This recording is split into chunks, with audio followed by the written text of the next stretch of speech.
Hello, students. Myself Ritesh Das, and I'm an assistant professor in a college. And today I'm going to start a new subject, that is transportation engineering. And in this subject, we will get to know that what the transportation engineering really means to a civil engineer.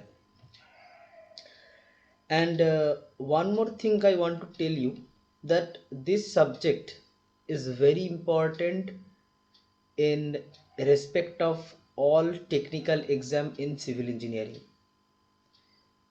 A huge marks carry this subject.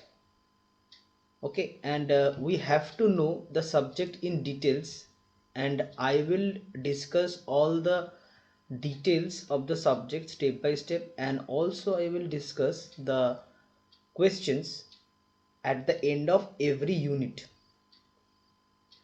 So let's start the video, and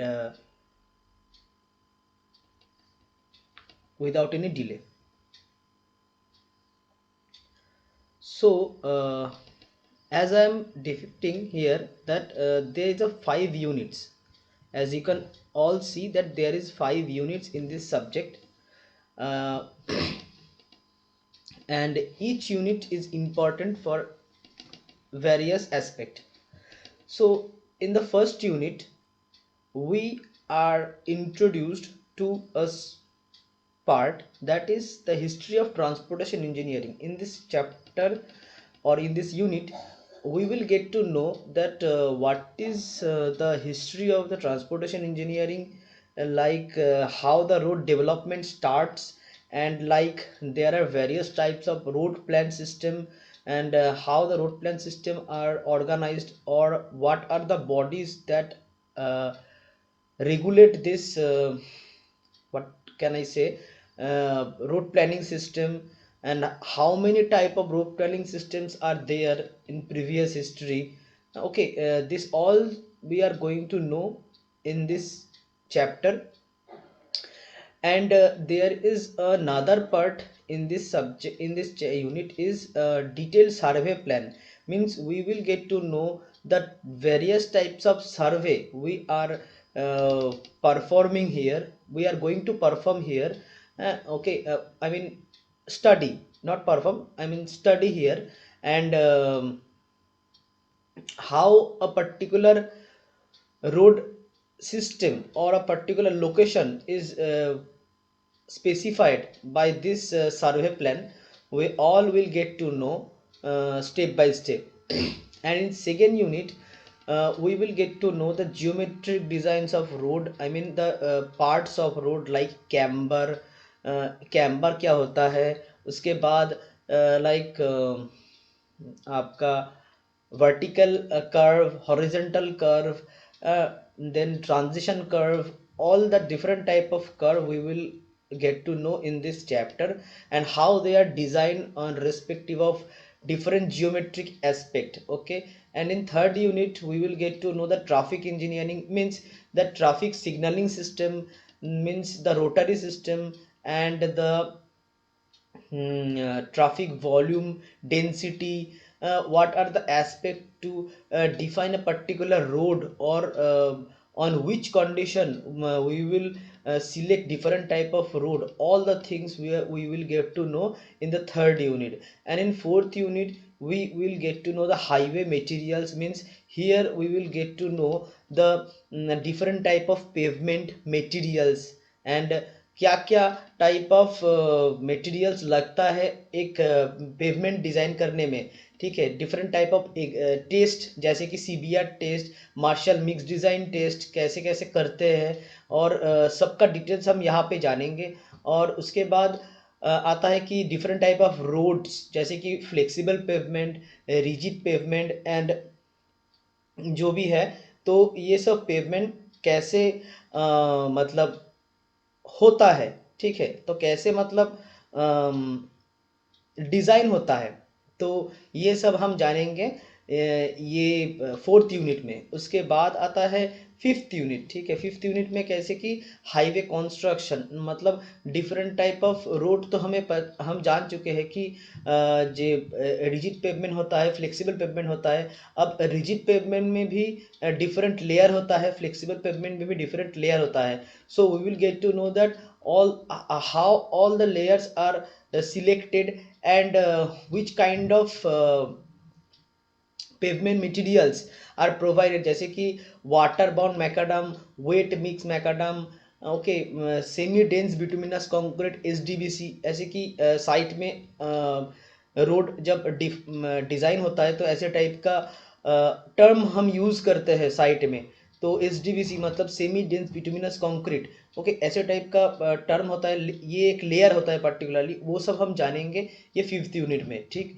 तो ऐसे करके 5 unit हैं। 5 unit में हम 5 तरह के चीज़ सीखेंगे और कंपाइल में हम जानेंगे कि ये सब्जेक्ट जो है ट्रांसपोर्टेशन इंजीनियरिंग वो आखिर होता क्या है, और हमें सिविल इंजीनियरिंग एस्पेक्ट से देखने में पता चलेगा कि वो किस किस काम में आता है और कैसे हमारा एक रोड डिज़ाइन होता है, कैसे कि रोड का। तो ये जो 5 यूनिट्स है, तो ये 5 यूनिट्स में हम लोग जानेंगे कि मतलब हम लोगों का हाईवे का जो पार्ट है, ये 5 यूनिट में हाईवे का पार्ट कंप्लीट होता है। तो अब हम यहाँ पे क्या करेंगे, हम यहाँ पे करेंगे कि डिफरेंट यूनिट हम लोग धीरे धीरे से पढ़ेंगे, डिटेल में जानेंगे और सब आइडिया हम लेंगे। और पैरेलली हम ये करेंगे कि हर एक यूनिट में, जैसे कि 5 यूनिट है तो हम लोग 5 यूनिट में 100 मैथ्स करेंगे एक एक यूनिट में।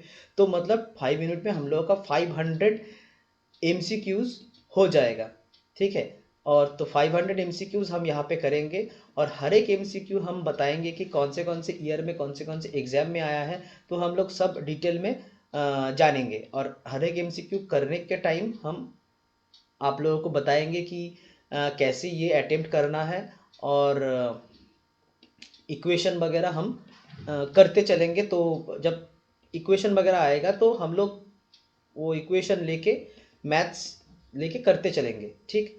तो बिना किसी देरी के हम लोग शुरू करते हैं। और हाँ, इससे पहले मैं बताना चाहता हूँ कि डू अगर ये वीडियो अच्छा लगा हो तो do like, share and subscribe our channel. It will help us to grow more, and thank you all.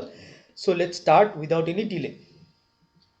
So in this first unit I am in this first unit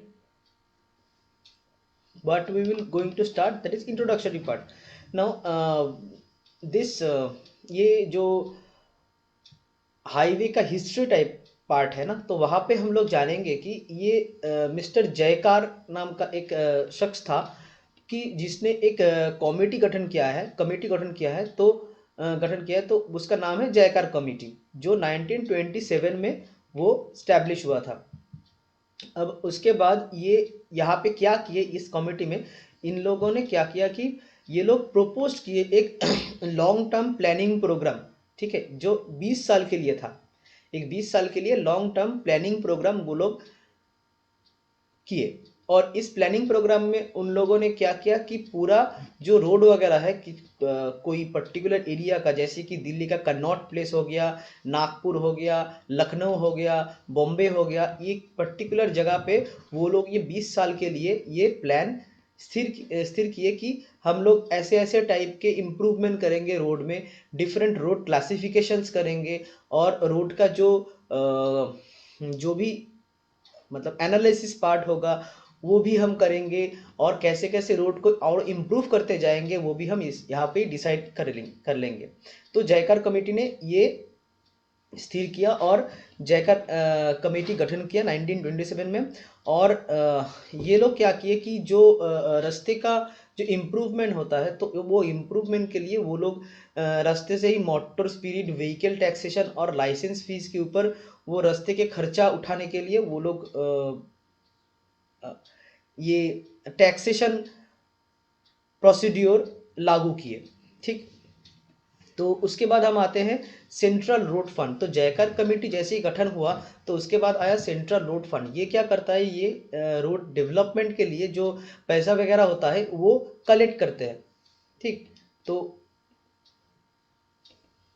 जो पैसा वगैरह होता है तो वो ये लोग कलेक्ट करते हैं, कलेक्ट करके वो रोड के इम्प्रूवमेंट के लिए ये लगाते हैं।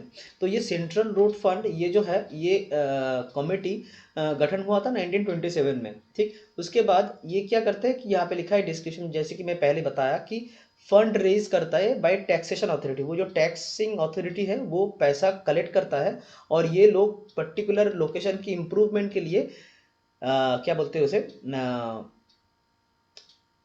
पैसा जुगाड़ करते हैं, मतलब सीधी बात में बताया तो पैसा जुगाड़ करते हैं कोई पर्टिकुलर डेवलपमेंट के लिए, ठीक। और उसके बाद use the fund for the help and development of the road, road के हेल्प और डेवलपमेंट के लिए वो पैसा वो लगाते हैं, ठीक।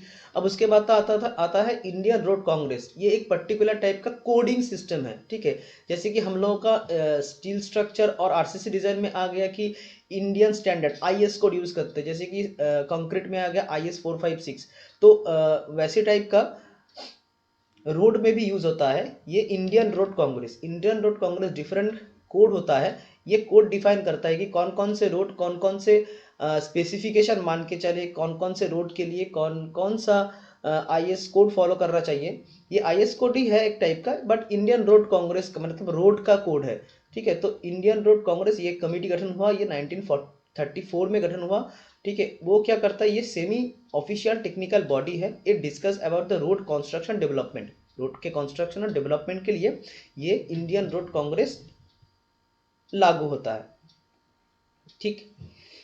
और उसके बाद हम आते हैं central road research institute, CRRI। अब सेंट्रल रोड रिसर्च इंस्टीट्यूट क्या करता है कि जो कोई रास्ता हो गया तो वो रास्ते के लिए वो लोग फंड तो मिल गया सेंट्रल रोड फंड से, ठीक है।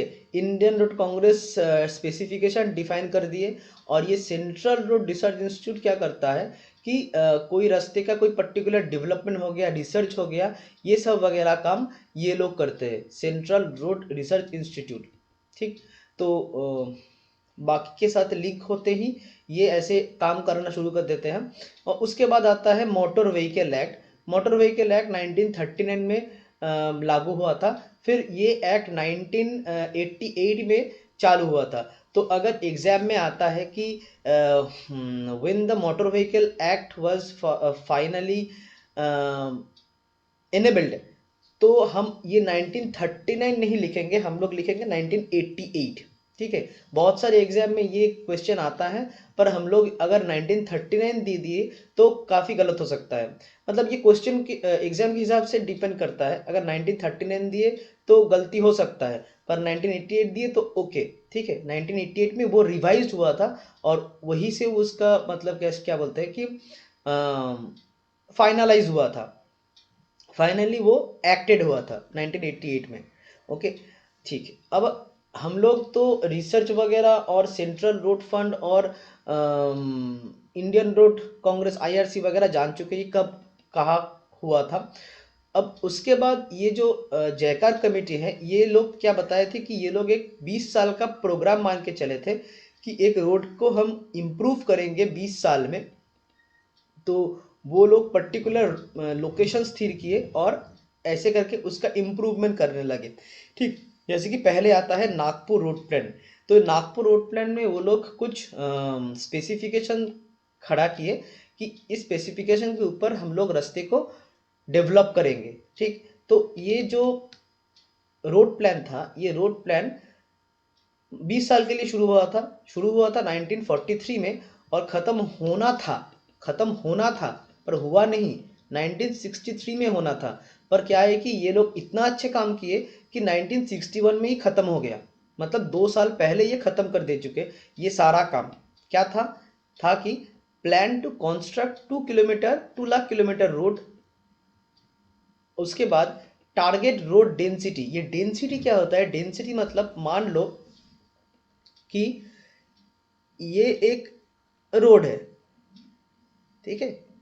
मान लो कि ये एक रोड है और ये रोड के अंदर हम लोग इतना सा लोकेशन लिए, इतना सा लोकेशन लिए। इस लोकेशन में किसी पर्टिकुलर टाइम में जितना गाड़ी आ सकता है, फिर से बता रहा हूं, इस लोकेशन में कोई पर्टिकुलर टाइम में जितना गाड़ी आ सकता है वही है इस रोड का डेंसिटी।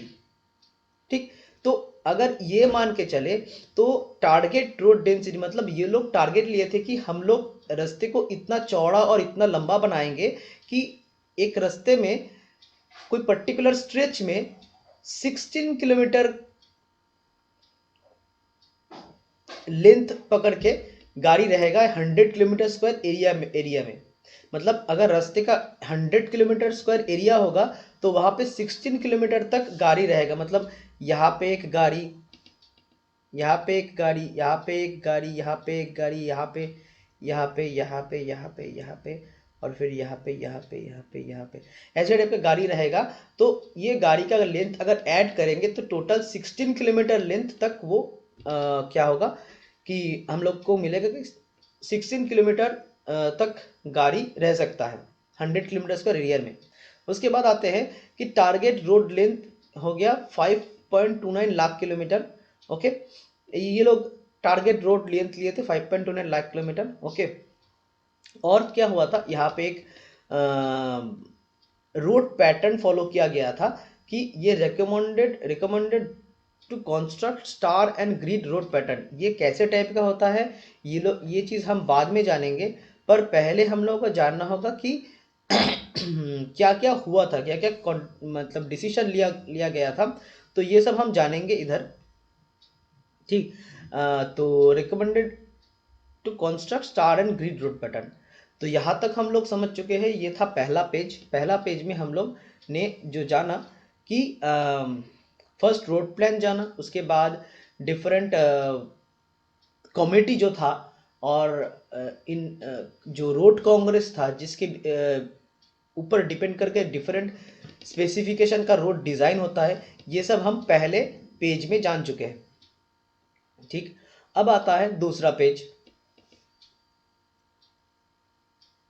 ठीक, तो दूसरे पेज में हम लोग दिखते हैं कि थोड़ा जूम कर ले तो देखने में आसान होगा। ओके, तो यहाँ पे देखिए कि फिर से वही प्रोग्राम ईयर और डिस्क्रिप्शन। तो दूसरा 20 ईयर प्रोग्राम है कि बॉम्बे रोड प्लान। ओके, तो दूसरा 20 ईयर प्रोग्राम था बॉम्बे रोड प्लान। हम लोग तीनों रोड प्लान देखे थे, तीन रोड प्लान देखे थे जो 20 साल के लिए लागू हुआ था। तो ये तीन रोड प्लान रोड के डेवलपमेंट के लिए लागू हुआ था। तो दूसरा रोड प्लान आता है बॉम्बे रोड प्लान। ये बॉम्बे रोड प्लान क्या था, 1961 से 1981 तक हुआ था। जैसे कि आप लोगों को पता है कि जो पहले वाला रोड प्लान था नागपुर रोड प्लान, वो 1943 थे सी से 1943 से 1963 तक होना था, पर 2 साल पहले ख़त्म हो गया। तो इसीलिए दूसरा road plan Bombay road plan 1961 से शुरू हो गया। ठीक, तो 1961 से 20 साल मान के चले तो 1981 होता है। तो 1961 से 81 तक बॉम्बे रोड प्लान लागू था। तो बॉम्बे रोड प्लान में इन लोगों ने क्या क्या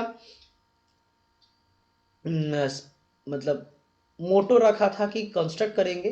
तो डिस्क्रिप्शन में वो आते हैं, यहाँ पे क्या है कि it proposed target road construction of 10.57 lakh kilometre.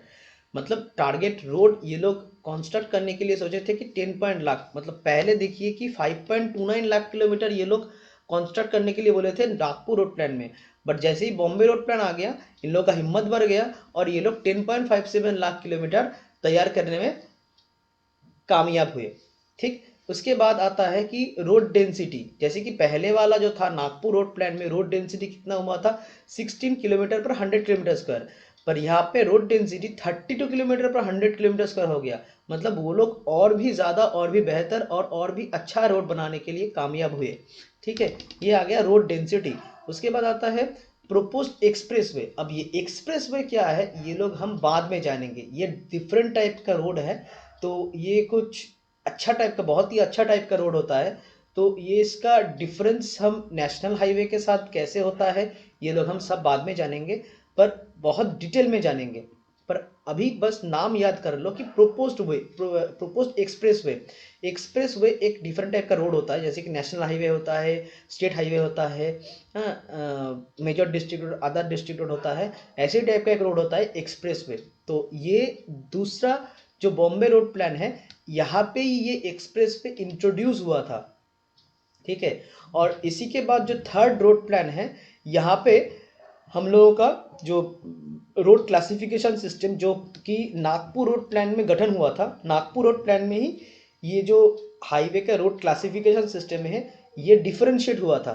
जैसे कि हम लोग डिफरेंट टाइप का रोड जानेंगे कि national highway, state highway, major district road, other district road, village road, और उसका डेफिनेशन स्पेसिफिकेशन क्या होता है, किस किस काम के लिए वो यूज़ होता है, वो लोग हम जानेंगे। ये सब चीज़ हुआ था, पहला जो रोड प्लान था नागपुर रोड प्लान, यहाँ पे ये क्लासिफिकेशन हुआ था। अब जैसे ही बॉम्बे रोड प्लान आया, यहाँ पे एक डिफरेंट टाइप का रोड आ गया, एक्सप्रेस वे, ठीक है। कि एक्सप्रेस वे में क्या हुआ कि डिफरेंट टाइप का रोड इंट्रोड्यूस हुआ, और भी बेहतर रोड इंट्रोड्यूस हुआ। तो लखनऊ रोड प्लान में ये जो क्लासिफिकेशन था वो फिर मॉडिफाइड हुआ। कैसे मॉडिफाइड हुआ वो हम लोग आते हैं। तो उसके बाद आता है कि Lucknow road plan. Lucknow road plan ये कितने साल के लिए था, ये फिर 20 साल के लिए था। जैसे कि ये खत्म हुआ 1981 में, तो ये शुरू हुआ 1981 में और खत्म हो गया 2001 में, ठीक।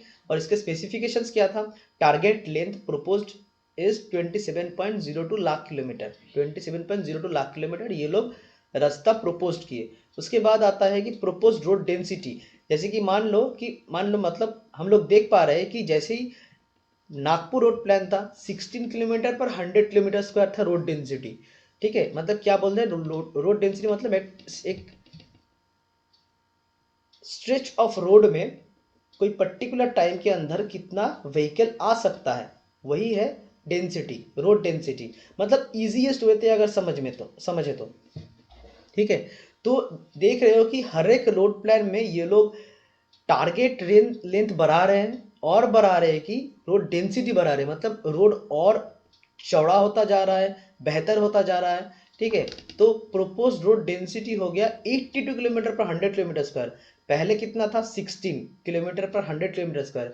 दूसरा में आया बॉम्बे रोड प्लान में 32 किलोमीटर पर 100 किलोमीटर स्क्वायर, और तीसरे में आ गया 82 किलोमीटर पर 100 किलोमीटर स्क्वायर, ठीक है। और अगर हम रिकैप करें थोड़ा सा, तो नागपुर रोड प्लान में हम लोगों का रास्ते का टारगेट रोड था इस 5.29 लाख किलोमीटर। उसके बाद जैसे ही हम लोग का बॉम्बे रोड प्लान आया तो यहाँ पे हो गया 10.57 लाख किलोमीटर। और जैसे कि लखनऊ रोड प्लान आया तीसरा रोड प्लान, तो यहाँ पे हो गया 27.02 लाख किलोमीटर। ओके, ठीक है। मैं रिकैप करता जा रहा हूँ क्योंकि तुम लोगों को याद हो जाएगा। अगर एक ही चीज़ बार बार बोलते जाएंगे तो थोड़ा सा मतलब बार बार नहीं, मतलब थोड़ा सा पीछे से कनेक्ट करते जाएंगे तो अच्छा होता है कि दिमाग में रहता है अच्छे से, ठीक है। तो इसीलिए मैं पीछे से थोड़ा कनेक्ट करते हुए जाता हूँ जैसे ही पढ़ाता हूँ, ठीक है। तो तीसरा आ गया कि this classification system of road have been further modified. मैं जैसे कि मैं बता रहा था कि ये फर्दर मॉडिफाइड हुआ और अर्बन रोड सिस्टम इंट्रोड्यूस हुआ यहाँ पे।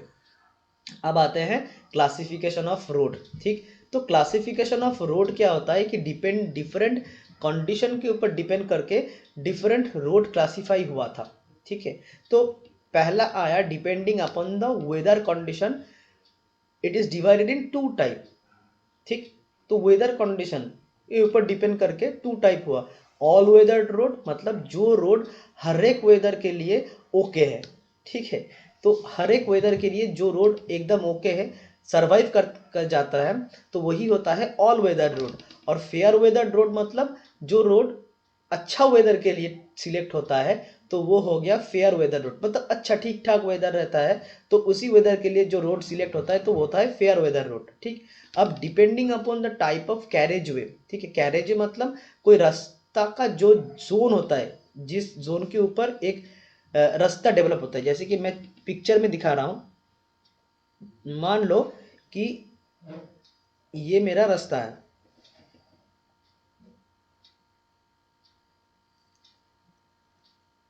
ओके।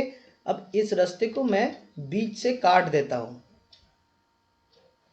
तो इसका सेक्शन कैसे दिखेगा, इसका सेक्शन दिखेगा कुछ ऐसे टाइप का,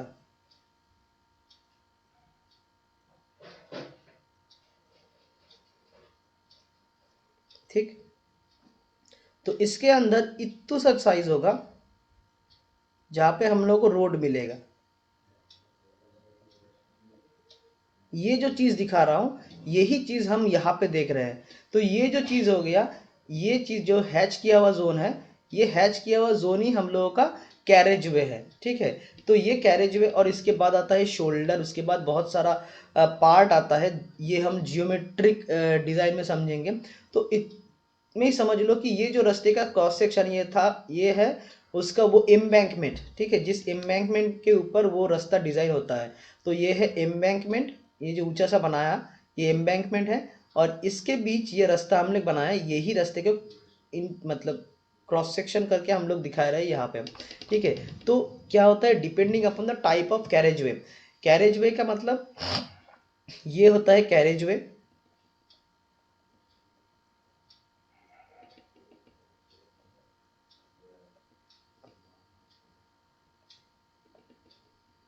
ठीक, तो ये होता है कैरेज वे। तो ये carriageway depending upon the carriageway, carriageway अब paved road and unpaved road. Paved road मतलब जो रास्ता पेवमेंट की तरह बनाया हुआ है। पेवमेंट मतलब ठीक ठाक से बनाया हुआ है रास्ता। ठीक है, जैसे कि हम लोग मान लो कि मोरम बिछा के रोलर मार दिए। ठीक है, मोरम बिछा के रोलर मार दिए, तो वो जो रास्ता हो गया वो पेव रोड हो गया। बहुत बिलो क्वालिटी रास्ता हुआ, पर वो पेव रोड हो गया, उसका पेवमेंट है। पर ग्राम के मतलब जंगल के अंदर से एक रास्ता हो गया, पैदल चला हुआ रास्ता, तो वो तो उसमें गाड़ी भी जा सकता है, बाइक भी जा सकता है, पर वो रोड का तो कोई पेवमेंट नहीं है ना। ऐसे टाइप का कोई मोरम बिछा के रोलर नहीं मारे हैं या कोई मॉडिफिकेशन नहीं किए हैं रास्ता दिखाने के लिए, तो वो अनपेव रोड है। जिसका ये पेवमेंट ही नहीं है तो वो अनपेव रोड है। तो ये पेव रोड और अनपेव रोड, ठीक है, different type of carriage way के ऊपर डिपेंड करके। अब आता है depending upon the pavement surfacing. Surfacing मतलब ये जो रास्ते के ऊपर जो सरफेस होता है इसको कहते हैं सरफेसिंग। तो ये सरफेसिंग के ऊपर डिपेंड करके भी रास्ता डिजाइन होता है। जैसे कि सरफेस रोड एंड अनसरफेस रोड, मतलब रास्ते का भी डिफरेंट लेयर होता है। जब हम रास्ता डिजाइन करते हैं, mainly flexible pavement, rigid pavement में भी करते हैं, तो फ्लेक्सिबल पेवमेंट का वो जो लॉन्जिविटी बढ़ाने के लिए हम लोग उसके ऊपर एक सरफेस लेयर देते हैं। ठीक है, डिफरेंट टाइप ऑफ लेयर होता है, सब ग्रेड, सब बेस, बेस, ऐसे टाइप का बहुत लेयर होता है। तो उसके ऊपर सबसे ऊपर आता है सरफेस कोर्स, उसके ऊपर आता है वायरिंग कोर्स। वायरिंग कोर्स और भी अच्छा कोर्स है कि रास्ते को और भी ज़्यादा अच्छा बनाने के लिए, मतलब उसका लॉन्जिविटी और बढ़ा देते हैं इस ये वायरिंग कोर्स देके। तो सरफेस कोर्स जो है, सरफेस कोर्स अगर कोई रास्ते के ऊपर दिया होता है तो वो सरफेस्ड रोड है, और अगर कोई रास्ते के ऊपर सरफेस कोर्स नहीं दिया हुआ तो वो अनसरफेस्ड रोड है। ठीक, अच्छा, तो ये मैं डिलीट कर देता हूँ क्योंकि ये नोट में आ जाएगा। यही चीज़ हम नोट में भेजेंगे आप लोगों को। ये नोट आपको मिल जाएगा डिस्क्रिप्शन में। जो आपके वीडियो आप देख रहे हैं, ये वीडियो के डिस्क्रिप्शन में ये नोट्स आपको मिल जाएगा, आप वहाँ से थोड़ा फॉलो अप कर लीजिएगा। ठीक है, और फिर हम आते हैं ये मेथड्स ऑफ क्लासिफिकेशन के ऊपर। ठीक है, अब हम रास्ते को तो क्लासिफाई कर रहे हैं, ठीक है, तो वो क्लासिफिकेशन का कोई मेथड तो होना चाहिए। मान लो कि मैं एक चीज़ को क्लासिफिकेशन कर रहा हूँ, तो एक चीज़ को क्लासिफिकेशन करने के लिए कोई मेथड तो होना चाहिए कि इस मेथड के ऊपर डिपेंड करके मैं कोई रास्ते को बना रहा हूँ या क्लासीफाई कर रहा हूँ। तो वही स्पेसिफिकेशंस क्या है, जैसे कि नंबर वन, ट्रैफिक वॉल्यूम। तो ट्रैफिक वॉल्यूम क्या है?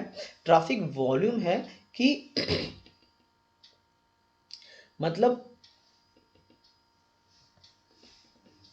दिखाता हूं, मान लो कि ये तुम्हारा रास्ता है, ठीक। अब इस रास्ते के ऊपर मैं एक लाइन खींच देता हूं, ठीक है, ये इमेजिनरी लाइन है। तो कितना गाड़ी ये लाइन से क्रॉस करता है कोई पर्टिकुलर टाइम में, ठीक है, तो वही है उस रास्ते का वॉल्यूम। ठीक, अगर कोई रास्ते का वॉल्यूम हम जान जाते हैं ना, तो हम लोग रास्ते का डेंसिटी, कैपेसिटी वगैरह सब हम जान जाते हैं इन जब जैसे हम रोड डिज़ाइन करते हैं, तो ये सब नॉलेज हम ट्रैफिक में पढ़ेंगे। अभी बस थोड़ा सा इतना से जानो कि ट्रैफिक वॉल्यूम होता है कोई रास्ते का स्ट्रेच है, उस स्ट्रेच में कोई पर्टिकुलर इमेजिनरी लाइन हमने खड़ा कर दिया, कितना गाड़ी ये इमेजिनरी लाइन से क्रॉस करता है कोई पर्टिकुलर टाइम के अंदर, वही होता है उस रास्ते का वॉल्यूम। ठीक, तो ये मैं साफ कर देता हूँ, नहीं तो नोट्स में आ जाएगा। तो हाँ, तो मैं कहा था ट्रैफिक वॉल्यूम। तो ट्रैफिक वॉल्यूम के ऊपर डिपेंड करके हम लोग रोड डिसाइड करेंगे ना। जैसे कि मान लो अगर ग्राम ग्राम में, विलेज में हम लोग बहुत अच्छा रोड दे दिए, जैसे कि एसफल्ट रोड, एसफल्टिक रोड हम लोग विलेज में, मतलब पैदल चला हुआ रास्ते में अगर हम एसफल्ट रोड दे दिए तो वो खर्चा ज़्यादा हो गया ना लोकेशन के हिसाब से, उतना अच्छा रोड ज़रूरत ही नहीं है, तो हम लोग कैसे प्रोवाइड कर सकते हैं। ठीक, तो इसीलिए हम लोग को ट्रैफिक वॉल्यूम जानना बहुत ज़रूरी है। ठीक है, तो ट्रैफिक वॉल्यूम जानना हम लोग को बहुत ज़रूरी होता है कि हम लोग जान पाते हैं कि, तो ये ट्रैफिक वॉल्यूम हमको हम लोग को जानना पड़ता है। ठीक है, तो यहाँ पे हम लोग ट्रैफिक वॉल्यूम जान जाते हैं तो फिर हम लोग को पर्टिकुलर रोड के लिए पर्टिकुलर वॉल्यूम, मतलब पर्टिकुलर वॉल्यूम ऑफ रोड के लिए पर्टिकुलर टाइप ऑफ रोड हम लोग को प्रोवाइड करना चाहिए ना। जैसे कि मैं बता रहा था कि एक विलेज एरिया में अगर हम लोगों ने ऐसे बहुत अच्छे टाइप का एस्फल्टिक रोड दे दिए तो वो अनइकोनॉमिकल हुआ ना, हम लोग ज़्यादा खर्चा कर रहे हैं कोई कम खर्चे वाली जगह पे। ऐसी टाइप का अगर हम बहुत हाई वॉल्यूम के रोड में अगर हम लोग बस मोरम रोड प्रोवाइड कर दिए, जिसको हम बोलते हैं कि वाटर बाउंड मैकाडम टाइप का एकदम बेसिक टाइप का रोड प्रोवाइड कर दिए, तो गलत हो गया ना, क्योंकि वहाँ पे भारी भरकम लॉरी जाएगा तो रास्ता बहुत जल्दी जल्दी खराब हो जाएगा, तो वो रास्ते को हम लोगों को अच्छा बनाना पड़ेगा। तो ऐसे टाइप का डिफरेंट सिचुएशन आएगा कि वही सिचुएशन के ऊपर डिपेंड करके रोड ट्रैफिक वॉल्यूम अगर हम जान जाते हैं तो हम लोग को पता चलता है कि हाँ इस रोड में हम ये टाइप का रोड मटेरियल्स प्रोवाइड करेंगे, ऐसे टाइप का रोड बनाएंगे, रिजिड होगा या फ्लेक्सिबल होगा, अगर फ्लेक्सिबल होगा तो कैसे कैसे टाइप का चीज़ हम लोग प्रोवाइड करेंगे, वायरिंग देंगे या सरफेसिंग करके छोड़ देंगे, ऐसे टाइप का सब डिटेल्स हम लोगों को पता चल जाता है कि जब हम ट्रैफिक वॉल्यूम जान जाते हैं कोई पर्टिकुलर रोड के लिए। जैसे ही हम आगे जाएंगे तो हम आपको बताएंगे कि कैसे एक वॉल्यूम के ऊपर डिपेंड करके डिफरेंट टाइप का रोड हम लोग सिलेक्ट करते हैं, कितना कितना वॉल्यूम के ऊपर डिपेंड करके कैसे कैसे टाइप का रोड प्रोवाइड करते हैं, सब हम आगे जानेंगे जब हम ट्रैफिक डिज़ाइन पढ़ेंगे। तो पहले हम ये इतना तक जान लें कि ट्रैफिक वॉल्यूम एक बहुत महत्वपूर्ण चीज़ होता है एक रास्ते को क्लासिफाई करने के लिए। फिर उसके बाद आता है लोड ट्रांसपोर्ट। लोड ट्रांसपोर्ट मतलब आप लोग समझ ही चुके होंगे कि एक रास्ते से कितना भारी भरकम गाड़ी जा रहा है। ठीक है, वही हो गया उस रास्ते का लोड ट्रांसपोर्ट। तो अगर बहुत भारी लॉरी जा रहा है कोई रास्ते से, तो हम लोग को बनाना होगा ना वो रास्ता एकदम मजबूत टाइप का।